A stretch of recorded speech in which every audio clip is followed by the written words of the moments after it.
grabando entonces la clase número 9, estamos entrando al tercer mes de la clase del taller de composición. Un gusto estar otra vez aquí en la Universidad Tomás Frías, en la ciudad de Potosí, y estábamos ya previo a empezar la clase formalmente, estábamos hablando y comentando acerca de algunas cuestiones de la música y de la tecnología y de la época, ¿no? Este principio de que las ideas son las que quedan a pesar del paso del tiempo, creo que es algo que no debemos perder de perspectiva. Una buena idea es una buena idea hoy día y dentro de 100 años, una buena idea sigue siendo buena idea. Adoptará una característica distinta al pasar las épocas, pero sigue siendo potente, ¿no? Un maestro de esas vueltas, digamos, de esos retornos, fue Stravinsky, ¿no? Igor Stravinsky, justamente a través de ese estilo, que no es el único representante, pero en Stravinsky se puede ver con mucha claridad, de lo que se llamó el neoclasicismo. Ese es el neoclasicismo, ¿no? Así, es el retorno a estilos del pasado, pero no son exactamente igual. Cuando Stravinsky en 1920 compone un ballet que titula Pulcinella, Stravinsky compone sobre música, pues sobre temas barrocos que a él le habían llegado como un obsequio de un amigo que le trajo unas partituras de Italia y eran unos manuscritos barrocos. Y Stravinsky se entusiasmó con ese material e hizo un ballet propio, pero utilizando esos temas barrocos.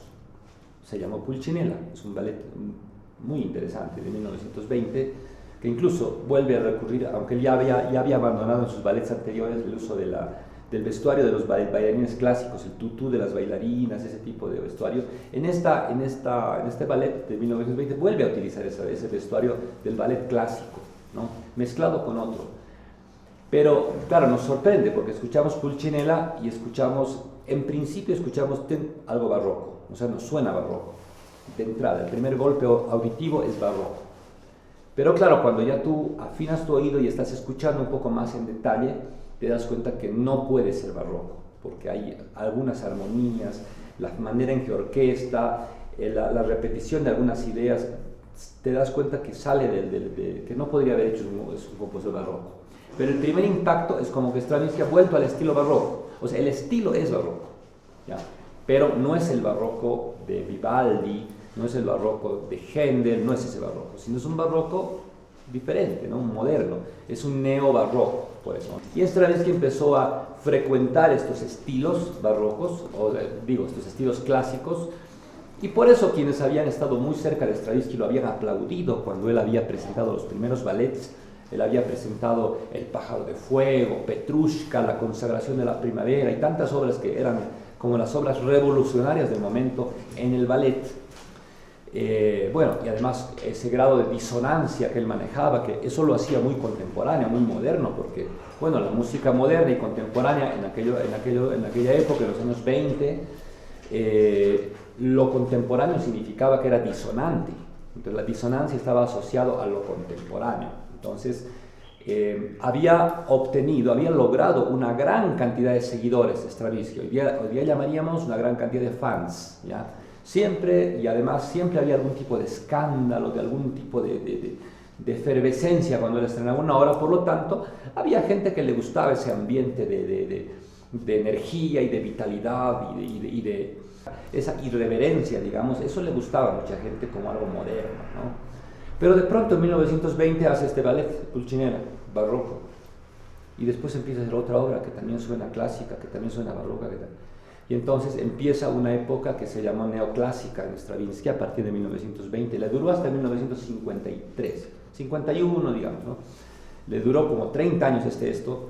Entonces muchos de esos sus fans, los fans de la modernidad del mundo contemporáneo, se sintieron un poco defraudados, porque dijeron, bueno, aquí nuestro maestro que nos está mostrando siempre cosas tan novedosas, de pronto vuelve a hacer música tonal, vuelve a hacer música barroca, vuelve a hacer estructuras, sonatas, que ya Stravinsky había abandonado para la sonata y todo eso, pero de pronto en este periodo neoclásico, otra vez lo tenemos haciendo sonatas, homenaje a Bach, homenaje a Gesualdo, homenaje a Palestrina, empieza con esa onda y perdió fans. Pero ganó otro tipo de fans que más bien le gustaba eso. Decían, por fin, otra vez un compositor actual que vuelve a hacer lo que siempre han hecho los músicos, que son sinfonías y ballets clásicos y todo eso, ¿no? Bueno, no se entendió lo que pasaba con Stravinsky. En realidad pasaban varias cosas con esa transformación de Stravinsky. Pasaba que él evidentemente había un poco resignado el vocabulario moderno, así contemporáneo, agresivo, lo había reemplazado por recurrir a estilos antiguos, ¿no? Estilos antiguos, pero los procedimientos compositivos de Stravinsky no renunciaron, o sea, no se volvieron procedimientos clásicos. Las sonatas, las estructuras que Stravinsky empieza a componer a partir de ahí son impresionantemente modernas respecto a la manera en que él piensa la construcción de la música. La música no está construida a partir de esa época clásica de Stravinsky, no está construida en base a la concepción formal de los músicos clásicos, románticos, barrocos. No es. Uno de los elementos, por ejemplo, que ya con Debussy se rompe completamente, lo hemos mencionado en una de las clases anteriores, pero lo vuelvo a decir porque tiene que ver con esto que estamos viendo, es esto de la ruptura con la causalidad, con la causa y efecto, ¿no? Entonces, cuando Mozart hace pam, pam, pam, pam, pam, pam, pam, pam, pam,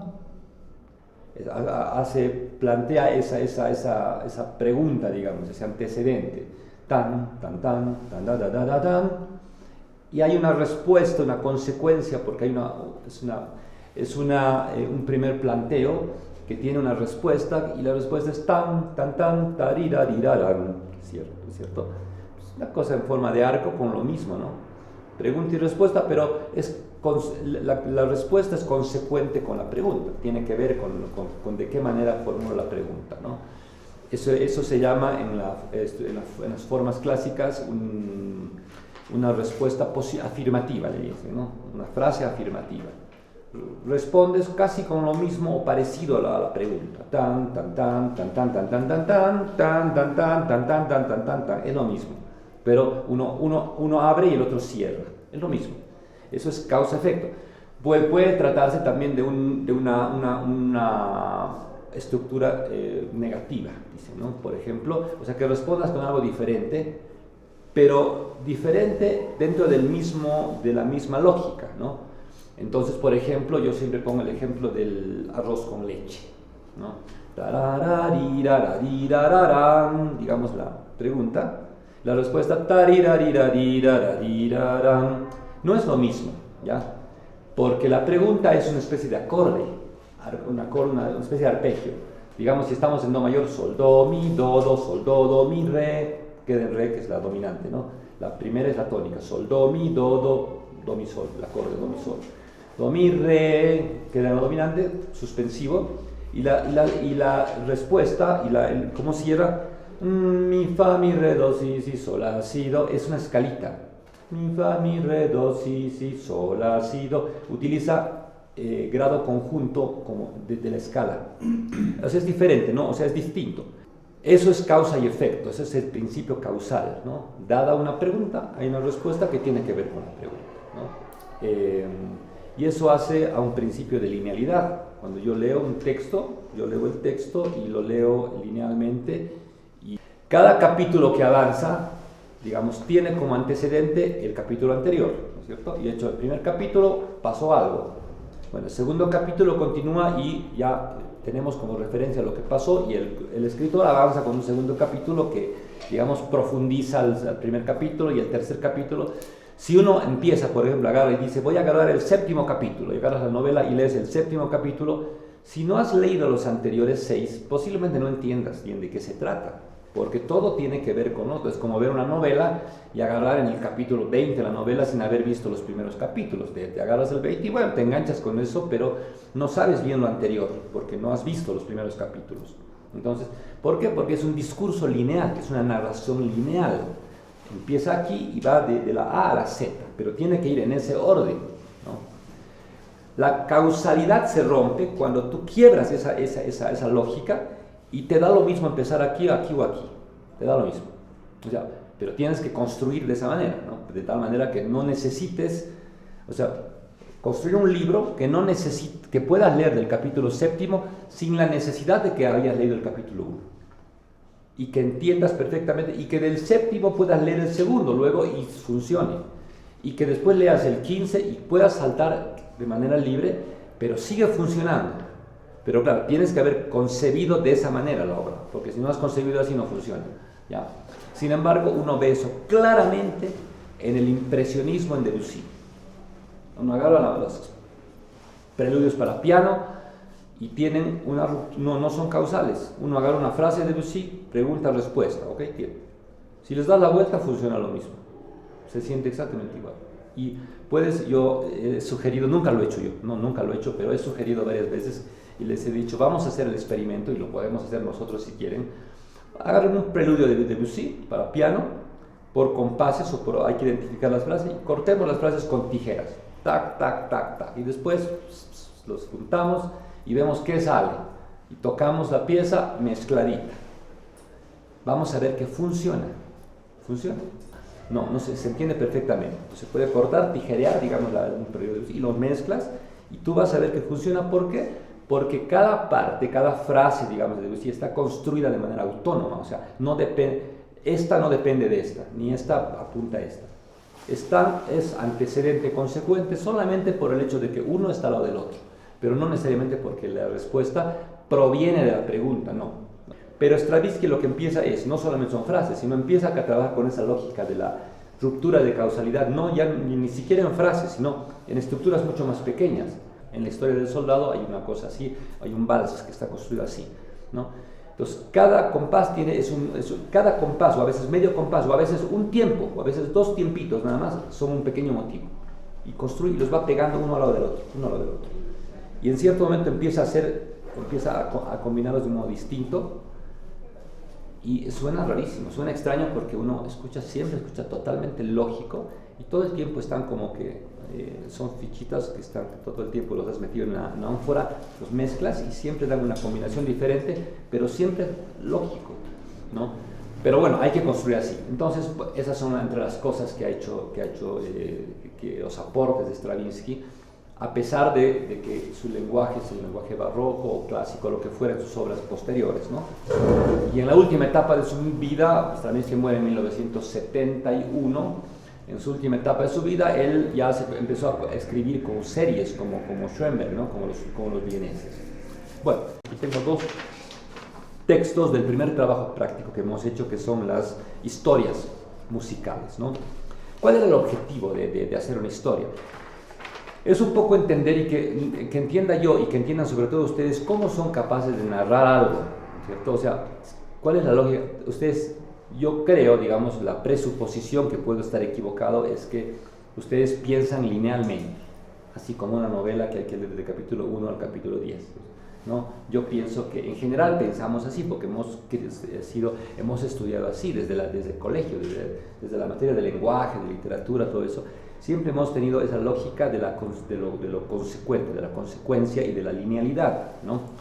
Pero puede ser que algunos no. Por eso yo quería comprobar eso y además ver cómo esto que han escrito de pronto se puede transformar, se le puede dar un equivalente musical. Pueden haber muchos disparadores de la creatividad, o sea, uno puede imaginarse cualquier cosa, o sea, no hay una norma, ni tampoco hay una regla, ¿no? Ni tampoco se puede decir, en ningún lado del mundo ocurre, en la clase de composición, decir, bueno, muchachos, se compone de la siguiente manera. Mira, primero ustedes hacen esto, escriben un argumento. Segundo, ustedes eligen el instrumento. Tercero, ustedes hacen una forma. Cuarto, ustedes eligen una escala. No hay una receta de composición, no existe, porque hay tanta cantidad de posibilidades creativas como individuos existan, como compositores existan. Dice lo siguiente, voy a leer el tuyo, Marcelo, cuyo título después tú podrás explicar más bien alguna cosa ya que estás aquí. La llegada de la gata misteriosa, ese es tu tema, tu cuento. Y dice lo siguiente, lo voy a leer. Una mañana cualquiera se escucha el suave ronroneo de una felina, su andar suave y misterioso. Hace que mi atención se dirija a este coqueteo de tan exótica gata. Las aterciopeladas patas marcan un ritmo zigzagueante. Acompaña a este ritmo el pelo y los músculos. Todo este recuerdo de movimientos y emoción despierta un interés y curiosidad sonora. El oído interno me da algunas pautas, un ritmo sincopado y asincopado, acentos, cambios de velocidad, sonidos exóticos, secuencias sin fin. Esta curiosidad sonora puede ser traducida con la ayuda del sintetizador, atmósfera misteriosa acompañada de notas con timbres delicados y ecos distantes como un inicio. A medida que la pieza progresa, podrán agregarse instrumentos electrónicos que evocan las sensaciones descritas anteriormente. También podrán incluirse sonidos del paisaje sonoro, como el sonido de la lluvia, el sol, viento, árboles, hojas, etc., para generar tensiones. Estos sonidos también recreados por los sintetizadores. La melodía principal se repite a lo largo de la pieza, pero se enriquece y se complementa con diferentes sonidos y ritmos que representan las múltiples facetas de la personalidad de la gata. A medida que la música llega a su clímax, los instrumentos se unen en una jam session improvisada que simboliza la exploración y la curiosidad que caracterizan a esta misteriosa gata. Para el jam session da paso a instrumentos de cuerda que improvisarán los diferentes movimientos elásticos de un gato, además de simular el lenguaje y los diferentes maullidos de atención y estados de ánimo de nuestra visitante.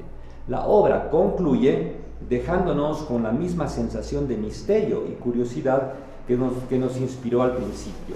La composición musical dedicada a la llegada de la gata misteriosa es una obra de arte refinada que encapsula la personalidad y las cualidades más intrigantes de la felina que la inspiró. Entonces, bueno, eso es lo que, o sea, él ya nos está diciendo qué quiere hacer en la música, ¿cierto? Eso es lo que te has imaginado, Marcelo. ¿Qué puedes añadir sobre esto? ¿Has vuelto a pensar sobre esta imagen? Ahora que ha leído, sí, me gusta la idea del jam session, de esa ruptura, ¿no? De todo pasivo. El jam session tiene que ver con que van a haber elementos improvisatorios. Exacto. O sea que sobre una idea se va a jugar y se va a improvisar.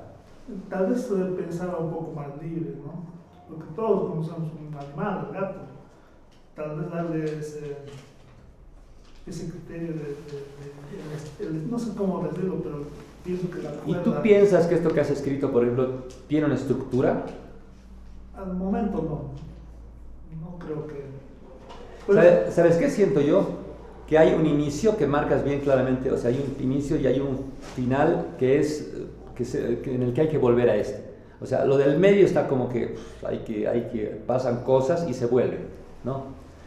Siempre me decía mi profesor, una vez dijo, se le escapó, yo pienso más que haberlo pensado, decía, bueno, cuando están ustedes haciendo, componiendo y a veces están trancados en algo y no pueden avanzar y no saben qué hacer porque se han trancado, una cosa que siempre funciona, dice, es repetir algo que ya se ha escuchado antes. O sea, no saben qué hacer y ya te trancaron, no saben cómo avanzar, repitan algo que han hecho antes.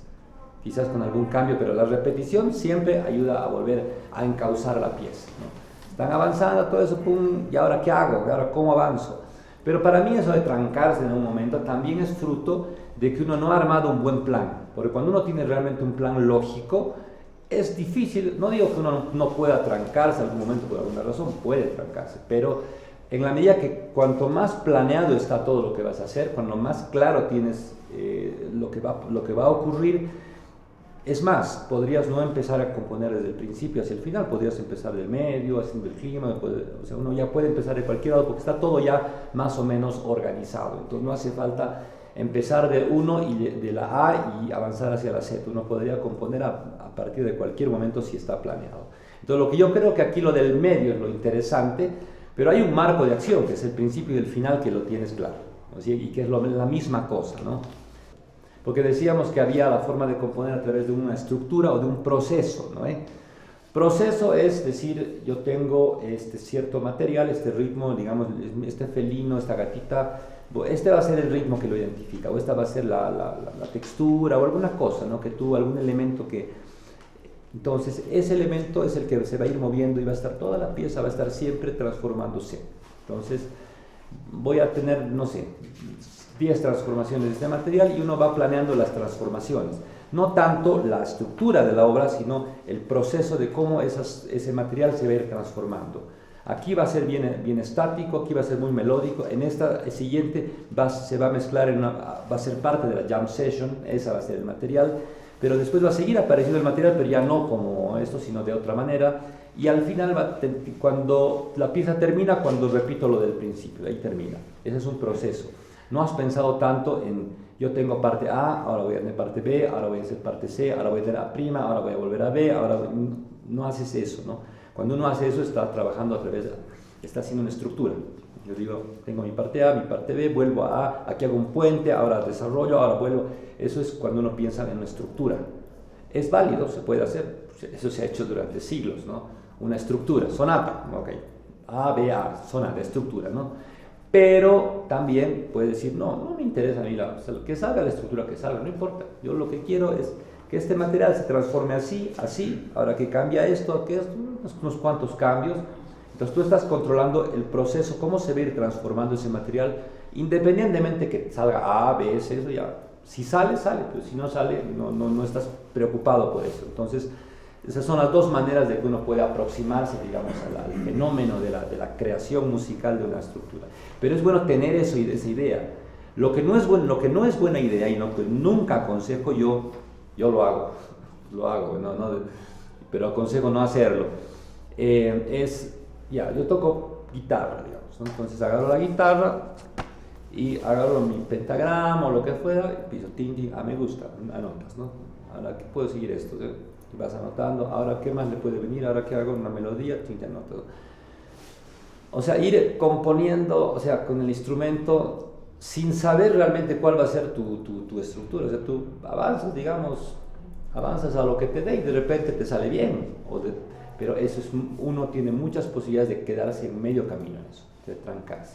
Entonces, componer así a medida, pianito y notita, y que ahora qué, es lo mismo, ¿no es cierto? Porque estás haciendo algo a tientas, de repente te sale bien. Chopin hacía más o menos eso, ¿no? Y algunos compositores pero eran piezas cortas, eso ya lo decíamos en otra ocasión, ¿no?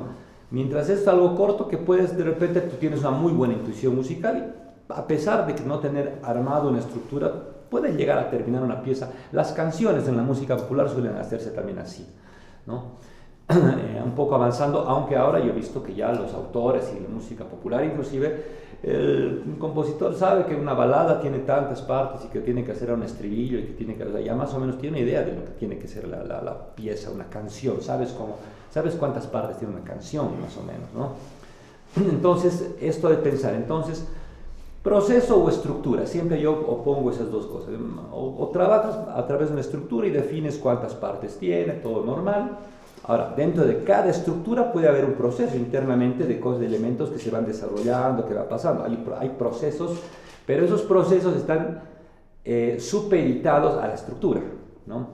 Y cuando uno trabaja sin estructura, o sea, solamente define procesos, al final vas a ver que va a haber una cierta estructura, o sea, no es que va a quedar sin estructura esa pieza, va a haber una estructura, pero no va a ser fruto de una estructura preconcebida, sino va a ser fruto del resultado de yo daba el ejemplo de la obra de Ives, ¿no es cierto?, que pone unas cuerdas que todo el tiempo están sonando en la base como un pedal muy consonante y muy tonal y que suena de principio a fin con un fondo, como una pista, digamos, y encima pone un instrumento que es una flauta, una trompeta, ¿no?, que hace unas notas, vuelve a hacer las mismas notas, siempre hace cada cierto tiempo, siempre hace lo mismo. Y hay una respuesta a esa trompeta, y esa trompeta nada tiene que ver con esto que hay aquí abajo. O sea, aquí abajo suena un coral en sol mayor, que está siempre igual, y la trompeta hace unas notas que son saltos de séptimas y cosas raras, y las flautas contestan, ¿no? La trompeta vuelve a hacer lo mismo, la flauta vuelve a entrar la flauta, la trompeta, y otra vez hasta que cada vez más fuerte, más rápido las flautas y más agudas. Llega un punto en que las trompetas, las flautas ya están pues en su registro más agudo, más potente, más fuerte, y ahí termina la pieza porque ya no pueden hacer más, digamos. Él ha definido que el proceso, lo que marca ese proceso es que las flautas primero entran con algo tranquilo y lento, La segunda vez que responden las flautas, hace más rápido y más agudo, después más rápido, más agudo, más fuerte, más rápido, hasta que llega un punto en que ya no pueden hacer ni más fuerte, ni más rápido, ni más agudo, porque ya han llegado al límite del instrumento. O sea, el instrumento no da para más. Y ahí termina. Ese es un proceso que termina ahí, ¿no? ¿Qué forma tiene? Bueno, tantas veces como repitió la trompeta y las flautas contestaron. Esa es la forma. Pero no pensó Ibsen que o sea, no preconcibió esa forma, sino él habló de un proceso, que esto va más rápido y más fuerte, más rápido, hasta cuando llega a lo más rápido, termina. No es un proceso, ¿no? Dice: siento que me estoy soñando donde sonidos de arpegios de varias arpas se cruzan con glisandos descendentes del mismo instrumento. Pero empieza diciendo: siento que me estoy soñando, dice, no sé, estoy durmiendo, estoy soñando que pasa esto. Sonidos de arpegios de varias arpas se cruzan con glisandos descendentes del mismo instrumento, dando la idea de que me sumerjo sin retorno en mi subconsciente bajo una absoluta oscuridad, hasta que el ataque de un fortepiano, notas pedales, de un bloque de bronces bajos despierta mis sentidos, recobrando poco a poco conciencia, hallándome en una total oscuridad. Cuando de repente se escucha una lejana melodía de cornos, acercándose poco a poco, tocada al unísono y en octavas, además, abriéndose con tenues rayos de luz entre la niebla, vislumbrando siluetas de figuras humanas dormitando entre el sonido de los aceros chocando con las rieles del tren. ¿De dónde salió ahora el tren, no? Ahora lo recuerdo, somos parte del Regimiento 47 de Infantería, ¿no?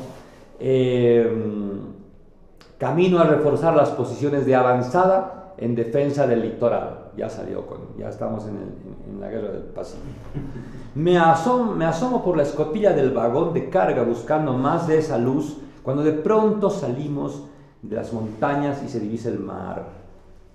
El arpa hace varios glisandos descendentes, entregando el protagonismo a la sección de cuerdas que simula la marcha del tren. Los platillos chocan haciendo el sonido de las olas golpeando el alcantarillado.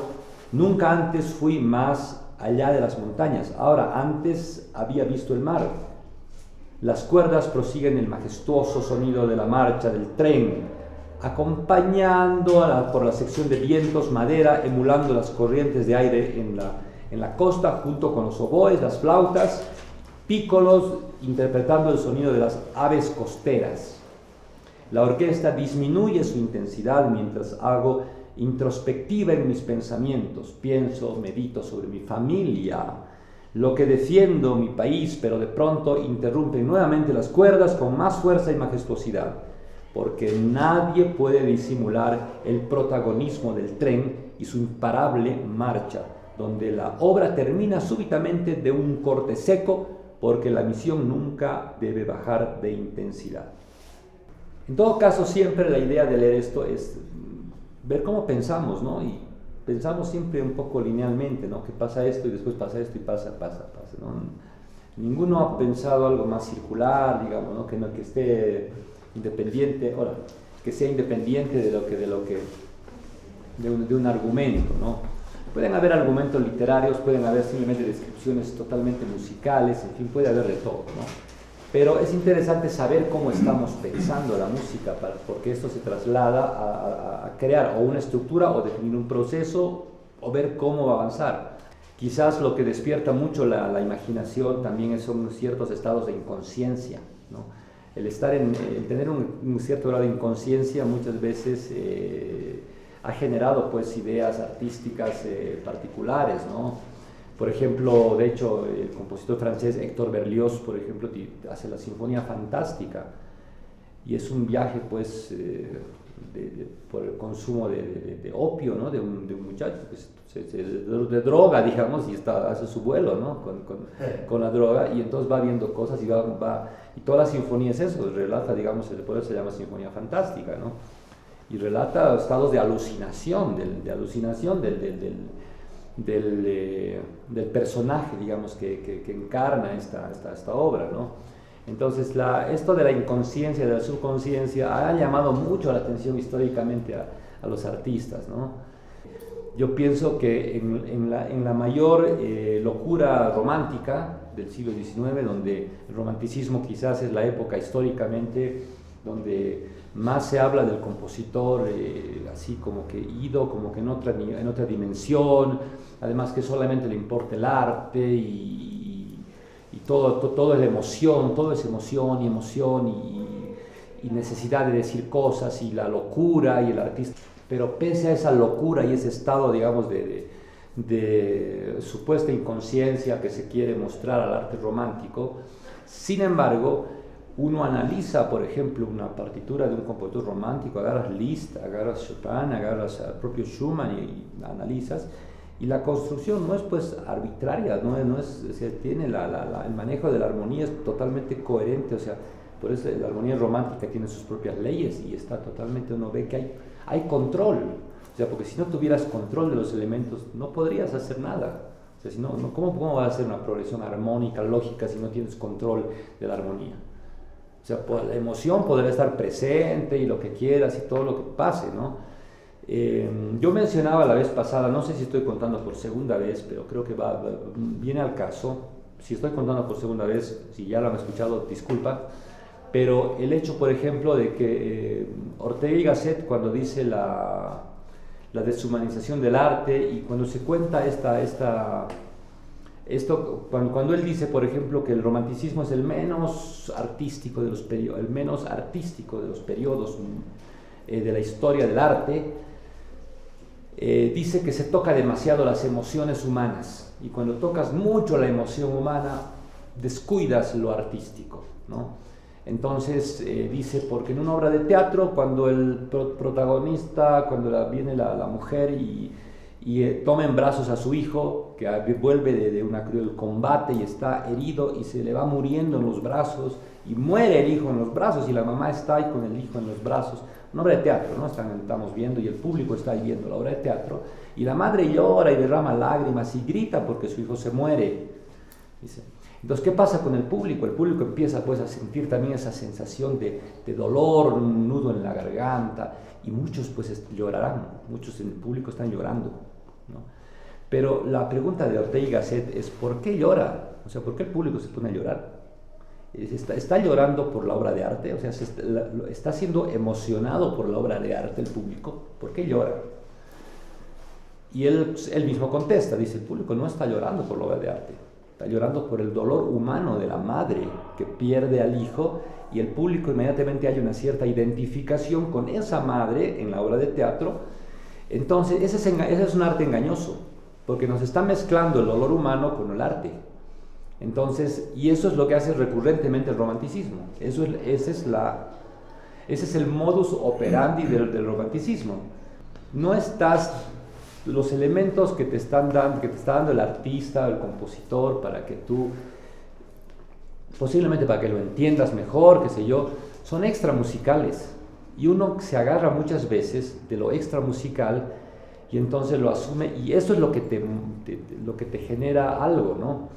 Y lo artístico queda como en segundo, no es que no exista, ¿no? Pero es como que lo más importante es decir, bueno, voy a escuchar la Sinfonía Titán de Mahler, entonces es pues toda, eso es un héroe, ¿no? Es un héroe y uno se imagina casi a un Transformer, ¿no? Se imagina a los Avengers, ¿no? En escena. Uno puede emocionarse ante lo artístico, o sea, pero la emoción de lo artístico es muy diferente a la emoción de la pasión o a la emoción humana, ¿no? Es muy diferente. Una cosa es emocionarse ante el dolor de alguien y otra cosa es emocionarte ante una combinación sonora que te resulta increíble, o sea, tú por ciertos acordes pones y dices, bueno, y te quedas aturdido porque te encanta, o sea, encuentras que hay una progresión de acordes increíbles y tú te emocionas. Ahí no te estás emocionando por lo humano, ¿ves? Es lo artístico, o sea, el sonido nos causa algo. Yo creo que no hay nada que no se deba hacer, ¿no? Todo se puede hacer según el objetivo, ¿no? La música comercial, ¿no? No se debe hacer música pensando en el dinero, por ahí sí, ¿no? Por ahí tú necesitas vender un producto, tienes que hacer una música que más bien sea pues que te ayude a vender el producto, ¿no? Una música que recurra a ritmos que la gente se contagia, que ya han escuchado y que asocien con tu producto. En fin, es que por eso, o sea, depende del objetivo, ¿no? La música comercial, la música de publicidad, la música artística, la música de fiesta, ¿no es cierto? Es decir, cuando se critica mucho, digamos, géneros como la cumbia, ¿no? Yo, cumbia jamás, yo no me meto con la cumbia. La cumbia tiene su espacio, o sea, porque la cumbia es muy válida en un espacio de diversión y de ciertos ambientes donde creo que si les vas a meter un claro de luna, digamos, los matas, ¿no? ¿Cierto? Una fiesta, anda, pones claro de luna, digamos, ¿no? Entonces te van a sacar... Ya han sacado villeras de claro de luna. Entonces, pero entonces tú necesitas, hay otro tipo de música, o sea, ni una sala de conciertos, aunque también ciertos géneros populares han entrado a las salas de concierto, digamos, ¿no? Pero bueno, es todo, es que no hay nada, no se puede decir de manera tajante, esto no se puede hacer y esto se puede hacer, no sé, por lo menos es lo que me parece a mí. Bueno, pienso que una cosa que hay que enseñarles a escuchar a los jóvenes es escuchar el sonido, como tal, sonido, el sonido, no solo ninguna música, el sonido, simplemente. Yo creo que si uno, es decir, porque es tan complejo el sonido como tal, no hablo de ningún estilo, ninguna música, el sonido, una nota, un sonido, es tan complejo que cuando uno entra al sonido, entra a un universo impresionante en el sonido solo, ¿no? Ninguna música, sonido, una nota y entrar. Y esto ha dado lugar a un movimiento importante, ¿no? También en el siglo pasado. Había este compositor italiano, Giacinto Scelsi. Él, por ejemplo, compositor que empezó su formación como compositor normal, Scelsi, estudió incluso con Schoenberg, me parece, de su música, armonía y qué sé yo, hizo unas obras. Y después vino la guerra y él quedó muy afectado, parece que tenía alguna sensibilidad neuronal y entonces empezó con crisis nerviosas, qué sé yo, además venía de la guerra y todo lo demás, y empezó pues a trastornarse, ¿no? Psicológicamente. Entonces él mismo en alguna ocasión se hizo tratar en un centro de salud mental porque escuchaba sonidos en su cabeza y no se le salían los sonidos, entonces recurrió ahí un poco a los terapeutas, hasta que al final, ante esas crisis tan profundas y ese problema de su cabeza, que ya era un problema fisiológico, ¿no? Ya no era un problema, digamos, emocional, bueno, afectaba en todo, obviamente, que finalmente terminó internado así en una especie de manicomio, ¿no? Un centro un centro psiquiátrico, Chelsea. Este compositor era un compositor tenía un título nobiliario, era conde, me parece, tenía un título de su familia, qué sé yo, y tenía un castillo, además, parece un cuento. Y entonces se internó ahí en un sanatorio y lo único que pidió es que se le lleve su piano. Le llevaron el piano al sanatorio, en una habitación, y el tipo estaba en el piano. Estaba el loco, le decían. Entonces agarraba el piano y lo que él hizo, escuchen, esto es impresionante, porque lo que él hizo en el sanatorio, no tocaba el piano, tocaba una nota del piano y la repetía. Y estaba horas tocando una nota, la repetía. Claro, pasaban las enfermeras, en fin, y lo miraban y decían, este tipo cada vez está más loco, porque ya tiene un piano y todo el día toca una nota. Y el tipo tocaba, ¿no? Cambiaba de nota y tocaba. Todo el día estaba con una nota. Finalmente salió. Y cambió completamente su escritura. Quemó toda su música, todo lo que había hecho hasta ahí. No dejó una sola obra. Y empezó a componer. Y empezó a componer sobre una nota. Y empezó a crear obras. Encontró que la nota, por ejemplo, proyecta a los armónicos, ¿no es cierto? Tiene una proyección de armónicos y además encontró que hay un universo sonoro en la nota. Y el tipo empezó a escuchar y se dice que se metía en la nota y dice que todo su ser empezaba a entrar en armonía. Claro, es una percepción muy oriental esta, ¿no es cierto? Muy de la China, de esas culturas, ¿no?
Empezaba a entrar en armonía, en sintonía, y era una especie de mantra, ¿no? De repetición y repetición, pero en esa repetición él empezaba a entrar al átomo, digamos, y empezaba a descubrir que había un universo de sonidos y de movimientos internos que nunca nadie escucha, ¿no? Y entonces se concentró y empezó a aparecer una música obras de orquesta en una nota, así en una sola nota, largas, ¿no? Y los instrumentos orquestan no solamente la nota, sino toda la proyección de armónicos de la nota, ¿no? Los sonidos superiores de la misma nota. Y empezó a crear su primera obra importante de esas, son las 4 piezas sobre una sola nota, que es una obra famosa de Chelsea. Y después hizo otras obras con coros, orquesta, y siempre son pilares que él arma, y uno escucha la nota, pa, y otros instrumentos agarran la nota y hacen un pequeño desvío y vuelven, así es como que hacen una especie de adornito y se mueven en distancias pequeñas que son menores a los semitonos y todo eso, ¿no? Y empezó, y bueno, creó toda, y él fue uno de los motivadores de una corriente que apareció en Francia en los años 80, si no me equivoco, que son los compositores espectrales, la música espectral que se decía, que trabaja sobre armónicos, sobre los sonidos superiores, o sea, trabajan sobre las proyecciones sonoras de la nota, ¿no?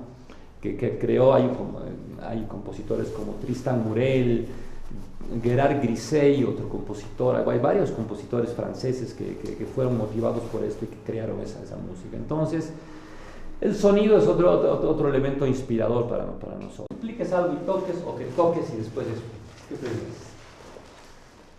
Voy a explicar un poquito. Ok, a ver, Jaime, ¿qué fue esto?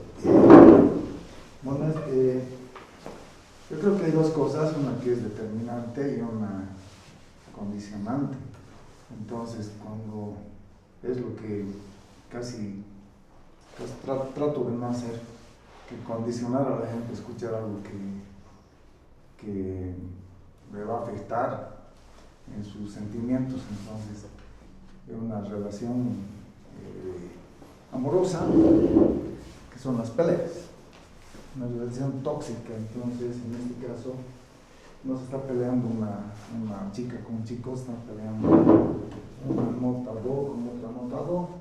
He tratado de emular, en realidad no me gusta lo que he hecho, pero ¿no? Entonces,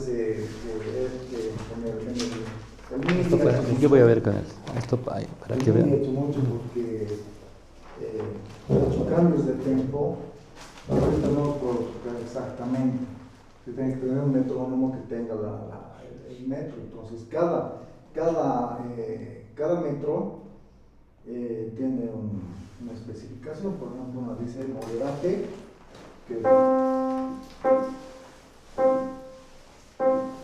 una de las condiciones del trabajo, perdón, es primero que tienen que trabajar con una sola nota, ¿no? Con una sola nota, no pueden salir de nota. ¿Eso qué hace? Que ellos nadie puede hacer una melodía con una nota, porque es una nota, entonces no hay forma de hacer melodía. Pero sí uno puede concentrarse en el ritmo, por ejemplo, puede concentrarse en los registros, puede concentrarse en la armonía, ¿no? Porque tampoco hay armonía con la nota, octava sería lo máximo, ¿no? Que puedes hacer. Pero hay otros parámetros que te puedes enfocar. Y otra cosa que era el trabajo, y eso nos va a mostrar Jaime, era que en algún momento la pieza tiene que estar en crisis y tenemos que encontrar ese punto climático, o sea, de rompimiento, se rompe el dique, ¡pah! Algo pasa, ¿no? A ver cómo se puede llegar a ese punto climático, que ese es un objetivo de la pieza. A ver, vamos a ver dónde lo logra. Escucho, por ejemplo, está más lento y no te creo, está en 150, dale, de nuevo, empieza todo de nuevo. No trata de explicarse. Es una tóxica. Sí, y luego todo, te escucho.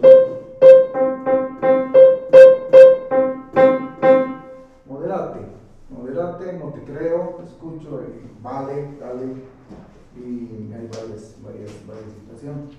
A ver, vamos a tratar nosotros de escuchar, sin que tú nos digas dónde queda el clímax, vamos a tratar de darnos cuenta, a ver en qué momento de la pieza es que realmente ocurre el clímax. Vamos a ver. Haz un poquito más lento. Hazlo un poco más lento, no hay problema.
Fortísimo que tienes al final, vienes de un piano, ¿no? O sea, vienes de algo de mucho menos volumen y que de pronto explota y entonces eso nos genera un pico de tensión, pero pues, toca ese pedazo anterior y cómo llegas al fortísimo.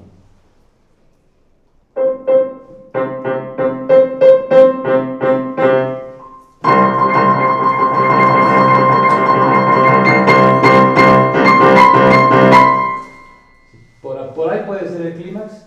Ahora, no necesariamente un clímax tiene que ver con el fortísimo, lo más fuerte, no necesariamente. Por ejemplo, podría haber un silencio y de pronto ese silencio puede ser un clímax, puede ser porque no espera el silencio. Porque el clímax, ¿qué es? Es algo distinto, algo no esperado, algo que te eleva la tensión. Y la tensión uno puede tener un pico de tensión cuando hay una... Está el clímax y algunos llaman el anticlímax, pero también es un clímax el anticlímax porque es un momento así como que oscuro, profundo, sin sonido, bajo, ¿no? Que genera una gran tensión. Entonces está Pero ahí está bien, está muy bien eso, y lo interesante es que, ¿sabes qué es interesante? Que lo estás tocando de manera imperfecta. Y eso genera algo interesante, porque no está, quizás si lo tocaras metronómicamente y lo ponemos en la computadora, suena pues cuadrado y perfectamente sincronizado, ¿no? Entonces yo creo que hay música que es muy interesante así cuando realmente existe esa cosa, ese fallo humano, y sobre todo en estas cosas es más, bueno, según el tipo de música obviamente, ¿no? En Mozart, digamos, tiene que ser lo más clarito posible, ¿no? Hay una música, hay compositores, hay un tipo de música que se ha hecho también, que se llama, algunos la han llamado la máxima complejidad, no sé qué, la nueva complejidad, algo así, hay un nombre que hay una corriente. Son obras muy difíciles para el instrumento, pero son muy difíciles más allá de lo que puede ser considerado difícil en un instrumento, o sea, son demasiado difíciles, de tal manera que son tan difíciles que no puede ser tocado por nadie, ni siquiera por un virtuoso. No pueden ser tocados, porque está prevista por el compositor una dificultad tan extrema que no puede ser tocada por el compositor o por el intérprete. Pero ¿cuál es el sentido de una obra tan difícil si nadie la puede tocar? Justamente, está previsto por el compositor que no puede ser tocado, pero que el intérprete tiene que tratar de tocar, ¿no? Eso yo lo escuché primer año, me acuerdo la primera o segunda clase mía, como yo tenía 19 años, como de composición, o 20 años mía. Y nos da una partitura, nos muestran y nos pone una pieza para piano, y uno veía la partitura y ya veía unas manchas negras que no sabía, o sea, estaba escrito todo en notas, ¿no? O sea, no eran dibujos, era una notación tradicional. Era tan difícil que y el tipo escuchaba la música, ¿no? Entonces, claro, preguntábamos cuál era el sentido de que alguien hiciera algo tan... ¿Quién podía tocar eso, no? Si no es una máquina misma, si no se puede tocar. Y nos explicaba, el maestro nos decía, sí, es que lo que pasa es que lo que se trata es de que el intérprete trate de acercarse lo más posible a eso que está escrito, no lo valorar, porque no se puede, es imposible. Que tú tengas, por ejemplo, en una misma mano un tresillo y un quintillo sincopado al mismo tiempo, y en la otra mano tengas un movimiento de corcheas infusas, y que combines eso y que se escuche eso, no se puede escuchar, porque además hay en medio de esos síncopas y acentos y cambios de registro imposibles de hacerlo a tanta velocidad. En fin, pueden haber N cosas que hagan que la pieza sea muy difícil, ¿no? Sobrehumanamente difícil. Pero la idea es que el músico intente tocarla. Y eso es lo que te interesa a ti, ese es el resultado de lo que quieres. Ese intento de tocar, lo que salga de eso, esa es tu obra. ¿No? O sea, no es que toque, o sea, si llegara a tocar quizás lo que está escrito no sería tu obra, o sea, tú no quieres eso. Y una vez nos pidieron hacer, la facultad tenía un pequeño grupo, una pequeña orquesta, que era la orquesta para la práctica de los alumnos de dirección de orquesta, era una orquesta pequeña. Y una vez nos encargaron, el profesor de composición nos dice, vamos a hacer una obra para que iba a tocar la orquesta de la facultad. Ellos van a tocar lo que hagamos nosotros. Es una relación entre la cátedra de composición y la cátedra de dirección de orquesta. Vamos a hacer algo, ustedes componen algo y los alumnos de dirección van a dirigir lo que ustedes componen. Bueno, cada uno que hicimos nosotros, fuimos varias clases de dirección de orquesta a ver más o menos cómo sonaba la orquesta, cómo eran los músicos, cuántos, no eran estudiantes, eran músicos contratados por la universidad, era una orquesta pagada, digamos, de la universidad. Y entonces entramos a ver y más o menos todos sabíamos, y por ejemplo, un detalle que todos se habían dado cuenta, era que el cornista, ¿cómo habrá entrado a esa orquesta? Porque eran profesionales, les tomaban un examen, una audición y les daban un contrato, ellos estaban por un contrato. El cornista era pésimo. El cornista, o sea, se equivocaba cada 2 notas. Estaba tocando, se equivocaba. Pero tenía algo este cornista, que estaba tocando y se equivocaba, en las cosas más simples se equivocaba. Pero se ponía rojo cuando se equivocaba, tú lo veías encender rojo, como puedo. Agachaba su cabeza y seguía tocando, así con error y todo, y seguía tocando. Ya se equivocaba y el tipo no paraba, seguía tocando, pero ya lo veías colorado el tipo, ¿no? Se equivocaba. Entonces, claro, todos nosotros cuando hacíamos la pieza de orquesta para este grupo, teníamos la consideración muy especial al corno. Había que ponerle cositas, digamos, que no lo comprometían demasiado, porque sabíamos que el tipo se equivocaba. Y nosotros, entre los estudiantes, teníamos un pequeño grupo entre 3 de mis amigos, que nos reuníamos en la casa de uno de ellos cada día por medio o 2 veces por semana, a estudiar. Y además, como éramos de la clase de composición, nos mostrábamos todo lo que estábamos haciendo, ¿no? Cada uno era como que poníamos a la consideración de los compañeros lo que el trabajo de cada uno. Y el compañero que estaba siendo criticado por otro compañero salía de ahí y decía, de repente realmente tengo que cambiar, y cambiábamos cosas porque nosotros mismos criticábamos el trabajo, ¿no? El profesor era mucho más, decía otras cosas más, digamos, más académicas, ¿no?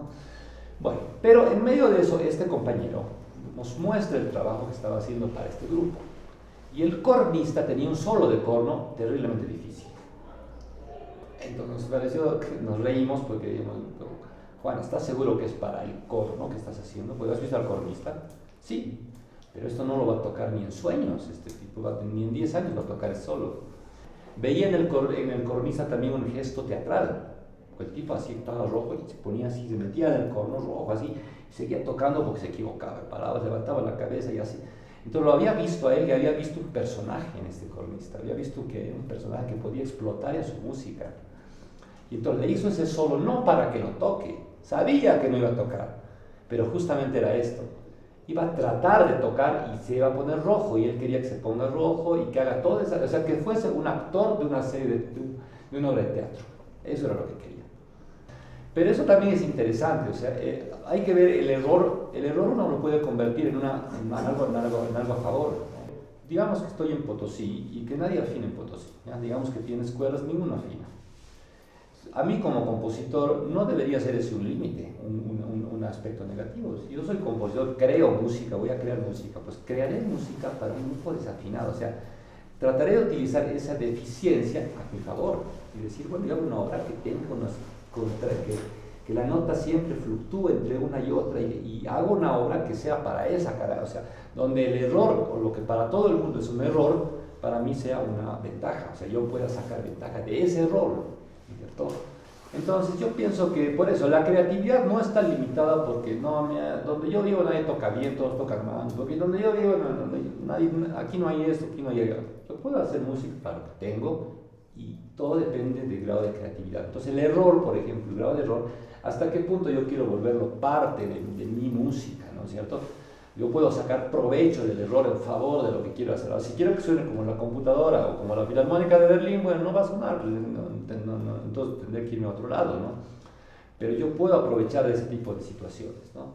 Para mí ha sido un reto muy grande componer una nota, nunca había imaginado que se pudiese lograr eso, y bueno, para mí, bueno, yo trabajo más que todo en software, utilizo sintetizadores, mezclo, creo sintetizadores, y entonces de esa forma yo lo trabajé. Vamos a escuchar el tema, a ver si logramos.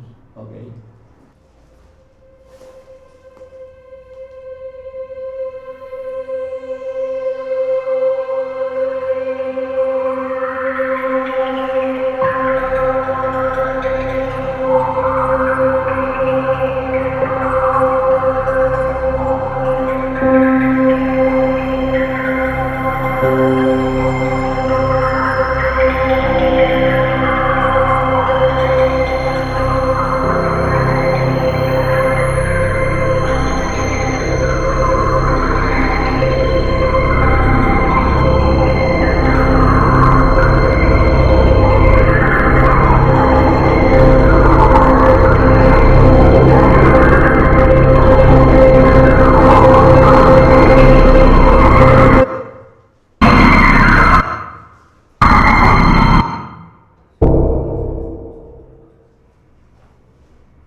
Ahora, claro, si uno ve así a primera vista por esa página, uno ve un ritmo que no lo escucha, ¿no? Porque está el efecto, ¿no? Sí, está el efecto. Ahora, ¿cuál es la idea, digamos, porque aquí hay una idea que no es solamente la nota, sino es una idea del timbre, ¿no es cierto? Que tú has creado con ciertos sonidos. ¿Cómo has elegido el sonido del sintetizador, de la onda? ¿Qué querías hacer en ese sentido? Bueno, para mí fue un reto, ¿no? Realizar esto, y entonces traté de buscar, digamos, los sonidos que me nazcan, digamos, o que me evoquen algo a mí para componer una nota. Entonces, eran unos sonidos que se expandían y traté de panearlos a otros lados, todo. Con audífonos se puede escuchar. Claro, porque lo interesante aquí de pronto es que el sonido que escuches en una nota viaje, ¿no es cierto? Claro, si tú pones audífonos, Sí, ya, es diferente. o al medio. O sea, eso puede ser ahora que es fantástico. ¿Qué es lo que hace Stockhausen con esa obra que vamos a escuchar? Que pone 4 parlantes en la zona y lo que hace el sonido viaja de parlante a parlante, ¿no? O sea, se mueve, hay un plan de parlantes. Entonces, eso también es interesante, ¿no? Ahora, el hecho, por ejemplo, de que existe ese ritmo que está ahí arriba, por ejemplo, es importante que esté ese ritmo, podría haber sido otro ritmo. ¿Qué es lo importante de la pieza? Más que todo para mí el sonido y los paneos que he creado, que escuchas cuando te colocas un audífono. Es como un paisaje sonoro. Sí, es un paisaje sonoro, sí. Y al final todo se suma y al final se rompe. Por eso te digo Claro, porque es como que para nosotros siempre, de pronto en lo que pensamos siempre es como que tiene que haber una melodía. Si no hay melodía no es música, tiene que haber un acompañamiento. O sea, como que tiene que haber, ¿no? Y siempre tiene que haber y no tiene que haber, pues, o sea, puede haber y puede no haber. O sea, si quieres que haya, bueno, que haya su melodía. Si no quieres que no haya melodía. Claro, hacer estas cosas, por ejemplo, él está explorando, nada más que estoy explorando a ver cómo suena esta nota proyectada en varias octavas y donde le cambio el timbre a cada octava y además se va moviendo la misma nota de un canal a otro y produce una sensación. Esa sí es sensación artística, esa no es una sensación emocional. Ahora, que despierta obviamente en ti, algo te despierta, sí, pero no estás tratando de conmover porque se pongan tristes o que se pongan alegres, sino que si te conmueves es porque te conmueves por el hecho, digamos, artístico, sonoro, acústico, te conmueve, ¿no? Entonces pienso que eso, entonces me parece que es muy fuerte la pieza, o sea, muy fuerte como idea musical, y que inclusive podría ser incluso explorada más largo, digamos, ya con otros elementos, ¿no? Yo sé que realmente el material es muy chiquito, digamos, no da para, por eso dije más o menos que dure un minuto, porque con una nota tampoco es que puedes hacer una sinfonía, ¿no? Yo creo que la música es básicamente intención, de todas maneras aquí está la partícula, ¿ya? Igual aparece ahí la partitura, pero lo que yo quiero que vean es que vean, o sea, hasta qué punto realmente el compositor tiene la capacidad o la posibilidad de imaginar esto que imagina, ¿no? Y además cómo es la construcción de esta pieza. A ver, escuchemos la pieza, Javier. Contacto significa contactos. El 52, mira la fecha de composición, el 60.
uno no se dé cuenta qué cosa es lo que suena y qué cosa es lo electrónico, ¿no? O sea, hay algo electrónico y algo sonando y está totalmente mezclado, de tal manera que es todo un conjunto de sonidos, pero no identificas, ¿no?, qué es la parte.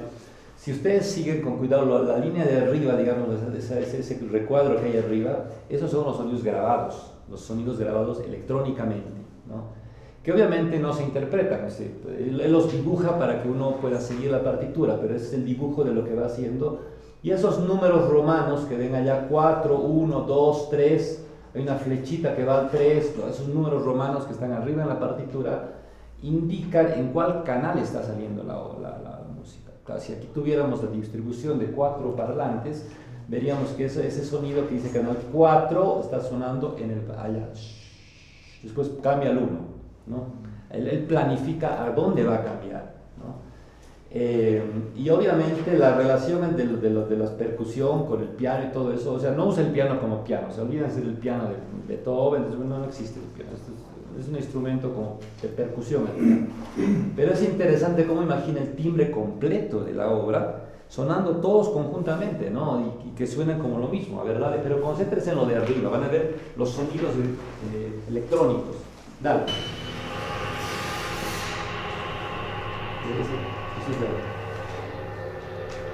Eso es el electrónico. Ahora. Ese no es electrónico.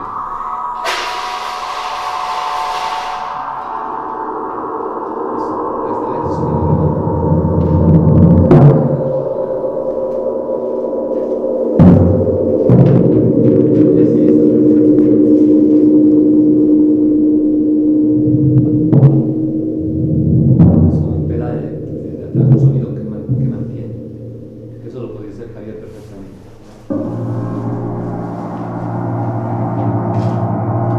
Bueno, acompaña la lectura con ese tono. Mira, ahí está clarito. Maestro, tal vez como usted dice, el tema de la percusión está haciendo más improvisación, porque no se ve que esté completito. Sí, pero lo que yo veo es que toca que esté en la parte.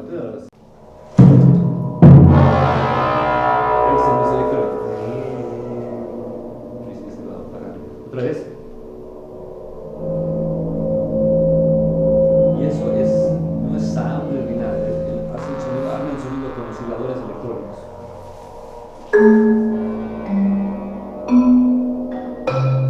O sea, lo que ha hecho Javier, por ejemplo, es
Bueno,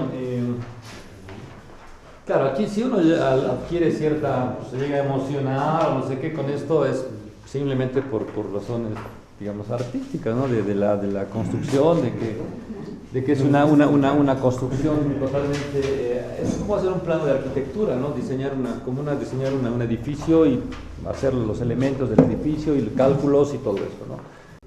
Pero yo entiendo, me parece que en este caso son básicamente procesos de transformación constante de los materiales, transformación y transformación y transformación, ¿no? Ahora, evidentemente eran partituras bastante inaccesibles en el sentido de que son complicadas de tocar, digamos, de conseguir gente que pueda tocar, ¿no? Primero porque requieres un instrumental, como he visto, muy complicado. O sea, conseguir los instrumentos de percusión que tienen ahí es difícil, ¿no? La cantidad de gongs, de tam-tams que juntas son muchos. Es difícil que ahora alguien, no sé si en el país podríamos juntar un set de percusión como ese, ¿no? Pero claro, es interesante ver cómo pasó y es interesante pensar que esta ya es una música que termina siendo un poco música ya del pasado, ¿no? Porque ya tiene más de 70 años esta obra. Entonces, ahí decía, entre el 58 y el 60 años esta obra. O sea que tiene ya una cantidad de unos años que tiene más años que nosotros. Entonces, realmente y sin embargo, todavía uno la escucha y siente como algo bien moderno, ¿no? Uno de los objetivos de este taller es también ir conociendo el repertorio, ¿no? O sea, un poco también analizando el repertorio que probablemente no se escucha regularmente o no tendremos ocasión de escuchar si no es en una clase específica de análisis o de composición. Yo no quería ir y repetir y tratar de que terminemos componiendo melodías con acompañamiento, digamos, ¿no? Porque no es el objetivo, sino de pensar la música en un cierto sentido, ¿no? Yo creo que lo más importante de la composición, de aprender composición o de estudiar composición, es aprender a pensar en construir, ¿no? En construir una estructura musical que funcione. Ahora, adentro, cómo lo queremos hacer, qué lenguaje queremos emplear, eso ya dependerá, como había dicho al principio, del gusto que uno tiene, ¿no? Ahora, la música popular, la música tradicional, lo que tiene es que ya tiene como estructuras prediseñadas, ¿no? Ya decía yo que si uno quiere hacer una morenada, la morenada viene y ya tiene una estructura de morenada, o sea, así es la morenada, entonces solamente cambiará la melodía, pondrás otra armonía, pero la morenada, ya viene como prediseñada, digamos, ¿no? Las formas tradicionales, ¿no? Si queremos hacer una cuequita, ya sabemos que tiene una introducción, una primera parte, una quimba, el jaleo, repites, ya tiene como una estructura prediseñada. Puedes salirte un poco de eso si quieres, pero si te sales mucho ya no es cueca, o sea, ya deja de ser cueca, ya no la escuchas como cueca.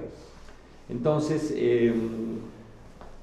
no está mal y no es para nada desdeñable que un compositor quiera dedicarse a hacer, digamos, ese tipo de música que ya tiene más o menos estructuras diseñadas históricamente, canciones, hacer, qué sé yo, piezas que ya vienen más o menos con una carga histórica armada, o si uno quiere realmente explorar en la nada, o sea, decir, quiero imaginar un mundo sonoro, un universo que sea completamente nuevo, yo quiero armar mi propio mundo. Entonces, en ese caso no tienes ningún referente, dejas de lado esta estructura y empiezas a armar, a crear tu propia estructura, ¿no? Entonces, tiene que ver obviamente con las intenciones. La verdad que nosotros entramos al Sibelius o al Finale, o algún otro programa, al Muse Score, a lo que quieran. Y claro, la opción que el programa tiene es para escribir básicamente música que se encuadre en compases, que tenga... Realmente no podemos hacer muchas cosas más porque los programas no están diseñados para... O sea, esta partitura está hecha a mano, ¿no es cierto? La Stockhausen está hecha a mano, dibujando, rayando, reglas, lápices, grafos y total, ¿no? No sé cómo lo haría Stockhausen traspasado eso a una computadora. Seguramente utilizaría programas también gráficos, para hacer en computadora porque no le salen, digamos, y la verdad que yo decía que a mí particularmente, cuando yo ingresé a los programas de computación, primero con el Encore, y el Encore, no sé si se acuerdan, que ya nunca nadie usa el Encore, después ya pasé al Sibelius, o sea, pasé al Finale, pero no terminé de entenderlo el Finale, y en eso me mostraron el Sibelius y me pareció que era, o sea, lo entendí muy rápidamente y vi que podía hacer las cosas que quería, ya me quedé con el Sibelius, ¿no? De todas maneras, pero claro, vi que cambió mi manera de pensar la música, muy a pesar mío, porque claro, el programa está estructurado en que siempre tienes un pulso, siempre que hay que fijar un tiempo y que no puedes salirte del tiempo y como que tienes que usar las figuras. Yo antes de pronto me acercaba un poco más, no digo que hacía esto, pero dibujaba las partituras, ¿no? Dibujaba, ponía rayas, utilizaba diferente tipo usaba tinta inclusive, todo eso. Pero, y pensaba, pues, lo que pasa es, ¿qué diferencia hay entre pensar una música así, digamos, una música así? ¿Qué diferencia hay de pensar, por ejemplo, con respecto a lo que se llama el ritmo, el pulso liso, ¿no? O libre? Yo tengo una nota con una raya, como veían, larga, ¿no? Y eso suena largo, ¿no? O sea, yo agarro, pongo el piano, voy a poner, a ver, espérate.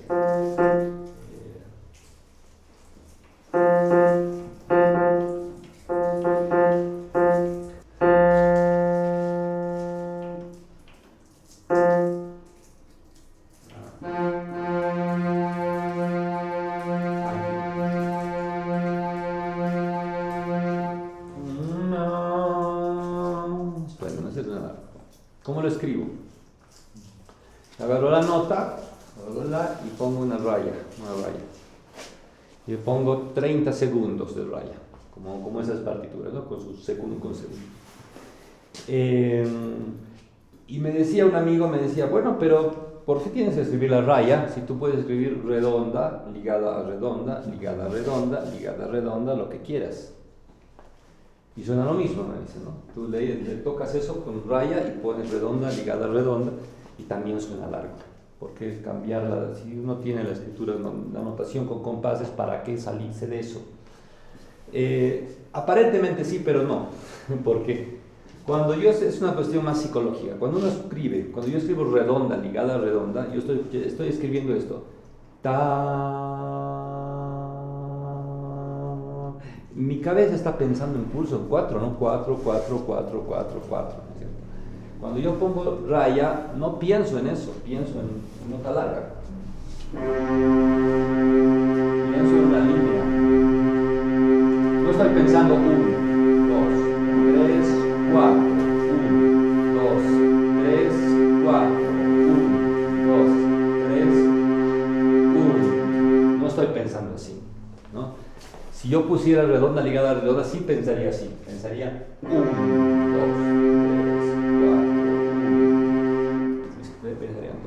4. Es que uno siente internamente la pulsación, ¿no? El intérprete cuando toca, por ejemplo, un violín, toca redonda ligada a redonda, toca ti, y en su cabeza está 1, 2, 3, lo que esté ligado. Si le pones una raya, no piensa en eso. Piensa en porque no tienen la regla atrás, digamos, que le esté marcando. Entonces la diferencia básicamente entre pulso estriado, que es el pulso que tiene pulsación metronómica, y la otra es pulso liso, y dentro del pulso liso yo puedo hacer cosas, ¿no? Pulso liso, sin compases. Poner manchas en medio de la línea, ¿no es cierto? Si yo tuviera compases, ya tengo que calcular, ¿no? Tengo que buscar quizás figuras para anotar eso. Se puede poner, y de hecho mucha música, y yo mismo lo he hecho, de poner nota, cuando quería líneas largas, poner notas en compases y ponerlas ligadas para que suene, ¿no? Entonces, pero hay una diferencia mental, ¿no? Mental, cuando uno pone siempre 4x4, cuentas pues 4x4. Pase lo que pase, tu cabeza está dividiendo 4x4. Si eliminas el compás y no pones nada, pues ya no tienes cuenta, ¿no? O sea, no tienes una negra para contar, ¿no? Y eso afecta a la larga, ¿no? en la obra, ¿no? Un director que dirige una pieza, cuando la tiene nota larga, entonces cuando tiene compases, marca, pues, aunque sea nota larga,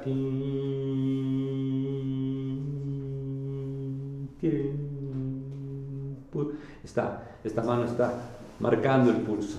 Si no tuviera eso, ese mismo conjunto lo hace y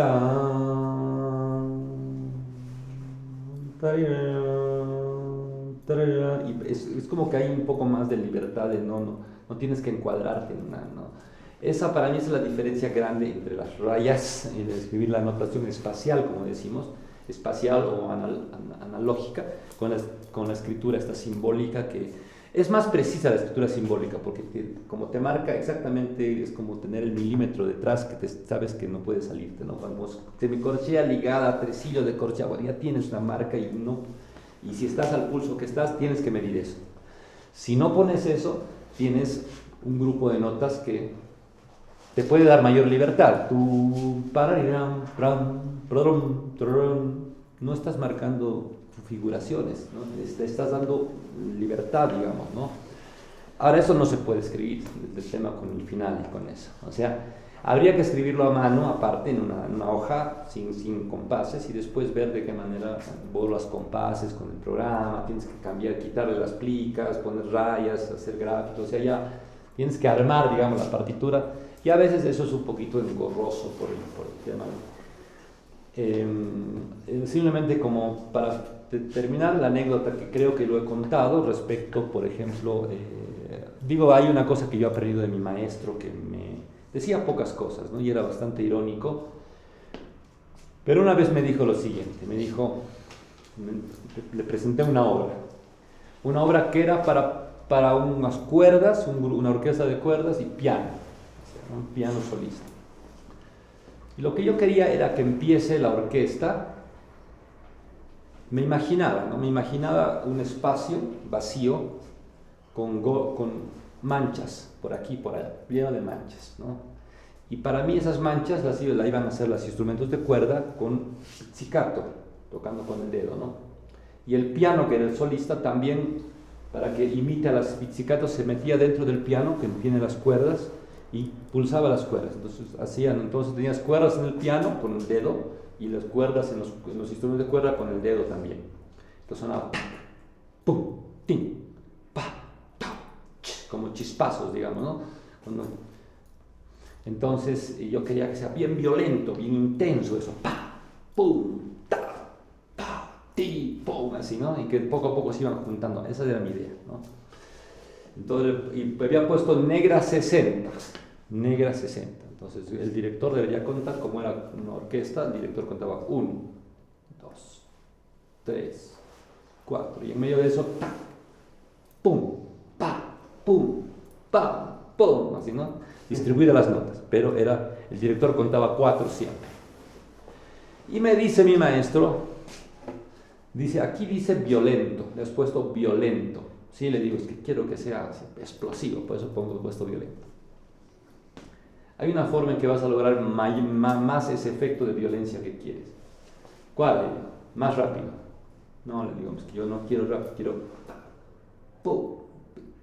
Yo digo, no negra 60, ponle negra 180. No, pero mucho, no, es muy rápido. Yo no quiero, yo quiero que... 2, 3, no quiero 1, 2, 3, no quiero eso, quiero... Me dice, no, me dice, negra 180, 130, no sé cuánto me dijo. Es muy rápido, le digo, yo no quiero esa velocidad, quiero lento. Me dice, no, es que tú vas a hacer exactamente lo mismo que quieres hacer, vas a poner las notas en los puntos que quieres, pero le vas a cambiar el metrónomo. No se van a alterar estos puntos, pero se va a alterar el metrónomo. ¿Cómo le digo? En vez de que sea 1, 2, 3, 4, pum, pa, pi, pum, pa, pa, y 2, 3. Tú vas a hacer lo siguiente: 1, 2, 3, pum, pum, pa, pi. Claro, van a pasar más compases, pero los puntos de golpe van a ser los mismos. ¿Y cuál es la diferencia? La diferencia es la intensidad que logras. Cuando el director marca así, está marcando, digamos, relajado, aunque tenga golpe fuerte.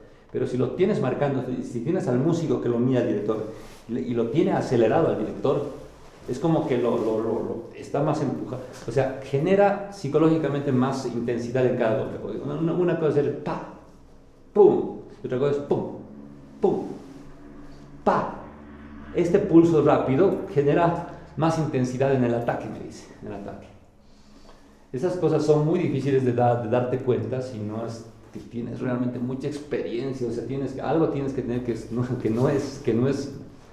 no es normal, porque te das cuenta, porque yo no me hubiera dado cuenta de eso, o sea, también era lo mismo, pero calculé, hice el cálculo y empecé a tararear, a cantar, a probar a un pulso rápido y funcionaba mucho mejor. O sea, realmente se lograba un efecto mucho más intenso que con un pulso más relajado. O sea, la intensidad del pulso del director hacía que todos los ataques sean mucho más como intensos, ¿no? Más apresurados. Entonces, hay cuestiones que podemos ver ya en la composición y en la música, que son cuestiones que uno tiene que ir pues más allá de realmente de lo que aparenta, digamos, la teoría tradicional o las buenas costumbres de hacer música, ¿no? Tenemos que pensar un poco siempre, un poco más lejos, ¿no? El efecto, la reacción psicológica. Yo contaba en la clase del video, en uno de los videos contaba, veíamos la pieza de Satie, el Vejaciones, ¿no? Que decía que la ejecución inicial duró 18 horas, duró la obra, y es una página, tiene una página, 18 horas duró, ¿no? Entonces, claro, el compositor ahí está viendo otra cosa, no está viendo las notitas, porque ¿qué obra dura 18 horas, 20 horas? Ninguna obra dura esa hora, pero sí, Vejaciones dura. Entonces, bueno, vamos a ir dando, la idea es que podamos tratar de llegar al final de lo que sería el semestre, todo eso, y hacer realmente un concierto con nuestras obras compuestas, que pueden ser desde las obras estas de música de cámara, desde estas obras hasta obras de cámara, aquí lo que vayamos haciendo. Pero hay que hacerlo más rápido y tenemos que ver. Entonces, bueno, vamos a cerrar aquí la clase, después vamos a juntarnos, tenemos que ver otro asunto también del ensamble que vamos a llevar a Cochabamba. Y bueno, terminamos.